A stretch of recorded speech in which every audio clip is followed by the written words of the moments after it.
Okay mga idol, bali itong gamit nating camera ngayon ay yung ating, so yun mga idol, ito naman yung kuha ng ating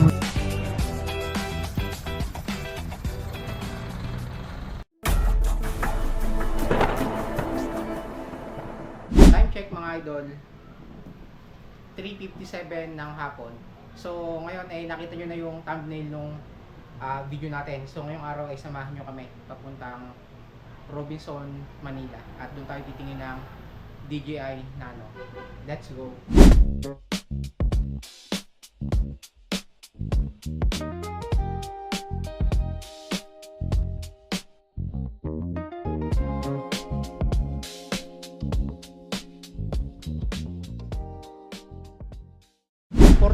mga idol, nasa Robinson na ako. Sa mga naghahanap pala ng ng DJI drone, dito yung bilihan sa Robinson, Manila. So check natin kung anong camera yung mabibili natin.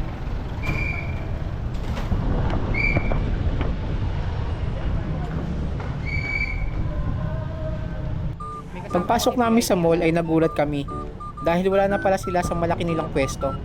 Lumipat na pala sila sa maliit na stall at hindi agad namin napansin.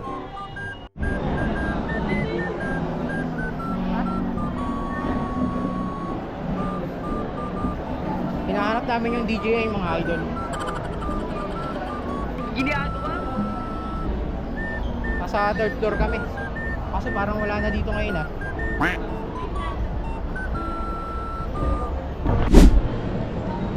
Time check 4:41 mga idol.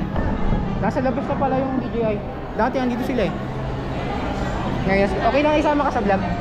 Okay lang? Ayan, ito si Madam. Ano pangalan niyo, Ma'am? Gladys. Si Ma'am Gladys yung mag-a-assist sa atin. Ang napili ko pala dito mga idol ay 128GB at nagkakahalaga ito ng 18,390. Yung isang version ng DJI Osmo Nano mga idol ay 64GB at nagkakahalaga naman ng 15,390. Ang kagandahan mga idol sa DJI Osmo Nano na may 128GB ay madami ka ng video na magagawa at hindi mo na kailangan ng memory card. Ito mga idol, yung ating kukunin. DJI Nano.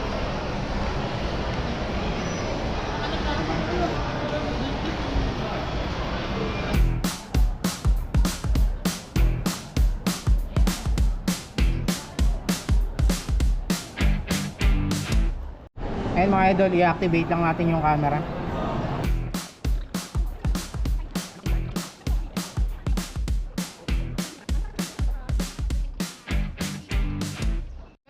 At sa part na to mga idol ay chine-check namin ang settings ng ating bagong camera. Pwede mo kontrolin dito? Yes sir, dalawa po. Dalawa po yung button. Then may internal 128 gig naman. Ayun mga idol, na-check na namin ni Ma'am Gladys yung yung DJI Nano natin. At yung pala to magnetic din, sobrang lakas ng magnet. Oo. Pwede mo siyang idikit pa Yung pala, yung 15 pala, yun pala yung mababa lang yung Oo, mababa yung internal niya. Hindi naman nasabi sa amin. Dalawang variant lang kasi nilabas niya. 60 Oo. volt.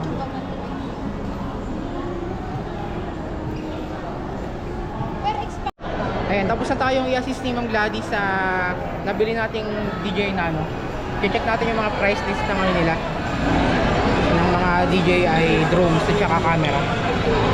DJI Mavic 4 magkano? Mavic Core for Flymore combo natin sir is nasa 140,000. 140,000. 140,890. May 3 batteries na yan sir and then bag. Okay. And then yung controller mo sir is RC2 na with the screen natin. Okay. Tapos tumatanggap kayo ng ng tawag doon, yung credit card. Yes po, may mga Okay, screen. pwede kayo mag-credit card mga idol. Okay, tapos na tayo dito. Sa Lito X1 naman tayo, madam. Lito X1 sir, Lito X1 sir, Flymore combo, 34,790. Okay, 34,790. 3 Tama. batteries na rin siya. Okay. And then yung controller mo is may screen na rin. Okay, sige. Ganun din, no? Same din. Yes, sir, Credit same card din. Okay. Dito naman po tayo sa Dito naman DJI Osmo 360. Osmo 360 naman. Yung 360 natin sir. Nasa ano siya sir? Siyempre, batteries na rin yun. And then, yung invisible stick niya. Okay. Tapos, ano naman tayo? Itong gimbal, ano ba tawag ito? Gimbal? Gimbal, sir. Okay, gimbal mga idol. Stabilizer for mobile phone. Mm. Ito naman, sir, 9,890 lang po, sir. Okay. May remote na rin siya kasama. Okay. Tapos sa DJI Osmo Pocket 4. Isa sa mga bagong Latest yan, no? Yes, yung na DJI. Osmo Pocket 4, sir, standard natin, sir, 27,990. Okay. Sabihin, sir, ng standard is yung camera lang mismo. And then, kapag creator combo, sir, is 34,990. 34,990. May kasama na po yung pouch, mic 3, and then extra na ilaw. Okay. Next naman tayo, ma'am. Sa DJI drone naman tayo. Okay, next natin mga idol yung ano, DJI Avata 360. Ito, medyo mahal-mahal sigurado to. Eh, sir, Avata 360 natin, sir, Flymer combo. Apo. Murang-mura lang to, sir. 47,890. Okay. Compact na to, sir. Set na po siya. Okay. Tapos ito, DJI Avata 2. Si Avata 2 natin, sir. Parang konti lang difference nito, sigurado. Sir, konti lang difference niya. Almost the same, sir. 47,290. 47,290. lang po yung pinagkakaroon niya. Ito X1 din to, no? Dito Yes, sir. X1. Dito X1, sir. Okay. Itong RS5. Ito mga idol, gimbal din to. Para stabilize yung mga video. RS5 combo natin, sir, is 32,990. Para 32. sa mga DSLR na kayo. Yun. Sige. Ayun. Thank you kay Ma'am Gladys. Yan. Shoutout kay Ma'am Gladys. Yan. Anong location na ito? Exact location ulit? Makikita kami, sir, sa third floor. Third Katapat floor. ng Honor and Office. Opo. Okay. Ito lang siya mga idol, oh. Yan. Thank you kay Ma'am Gladys sa pag-assist sa atin. And shoutout po. Ayun. Nabudol natin si IC, oh. Sigurado kailangan galing natin sa pag-vlog. Madam, subscribe ka sa akin sa YouTube. Pero yung ano po, yung edit nito baka next ano ba? Sa makalawa pa yung ano. YouTube pa yan, sir? Opo, sa YouTube ako. Sa YouTube. Ito po. Picture ako, sir. Sige po. Yan. So subscribe tayo ng Gladys para makita nyo yung mga ano. Yung gagawin natin shot sa DJI Nano. Kaya salamat sa ano pag-assist ng Gladys. Ayan. Ano, okay na? Nabudol na. Ayun. Okay, tapos na po. Okay. Okay, sige. Okay.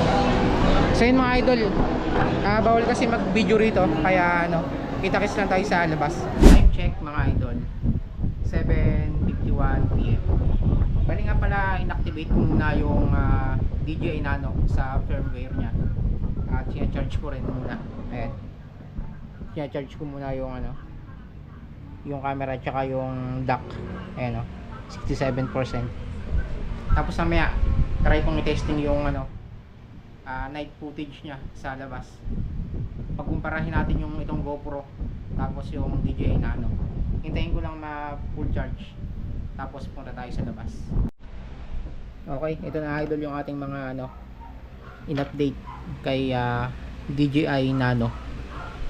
In-update ko na siya sa ano niya, sa DJI Mimo application. Ayan o, dyan. Yan, dyan ko siya in-update. Tapos ngayon naman ay magti-testing tayo ng video comparison nitong GoPro Hero 10 tapos itong DJI Nano. Doon tayo sa madilim. So unahin ko muna tong GoPro, kaya tara, labas na tayo. Okay mga idol, bali itong gamit nating camera ngayon ay yung ating GoPro Hero 10. Yan, ito yung footage niya sa gabi. Yan, walang ilaw dito sa amin, doon lang sa dulo. Yan, bali ito yung kanyang ano, footage kapag gabi. Yan. Yan, dito mas madilim dito. Yan. So, after nito ay yung DJI Nano naman ang ating titestingin. Ito naman yung kuha ng ating DJI Nano sa gabi. Ayan. So, tingnan nyo yung pagkakaiba ng ano, kuha ng GoPro Hero 10 at saka ng DJI Nano. Ayan. Doon lang sa dulo yung ilaw, dito wala. Ayan. Yun ang nakuha ng ating DJI Nano. Yan. Dito ay napakadilim din. May ilaw lang dyan sa may poste. Yan. Ito yung kuha ng ating DJI Nano. Yan. So, tingnan nyo yung pagkakaiba sa GoPro Hero 10 dito sa ating DJI Nano.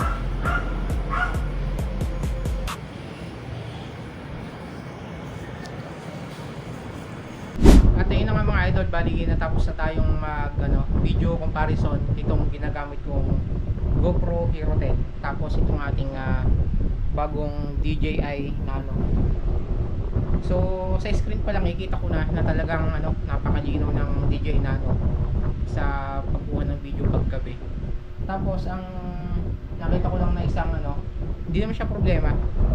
Pwede naman gamitan ng battery charger ng cellphone. Kasi yung charger ng DJI Nano ay dalawang type C na maliit, yung dalawang dulo. Ayun ayun dalawang maliit na type C. Ayan. Hindi siya gaya na ito. Ayan, yung may USB na malaki, tapos yung dulo ay maliit. Ayan. So nag-charge ako kanina. Ang ginamit kong adapter ay ito, yung pang cellphone. Kaya bibili tayo ngayon ng ng charger ng DJI Nano natin na maliit, yung yung saksakan ng type C. Ayan. So yun mga idol, hanggang dito muna yung ating video. Tapos abangan nyo yung mga vlog natin na gagawin gamit itong DJI Nano. So see you on my next vlog. Lagi po kayo mag-iingat. Peace out.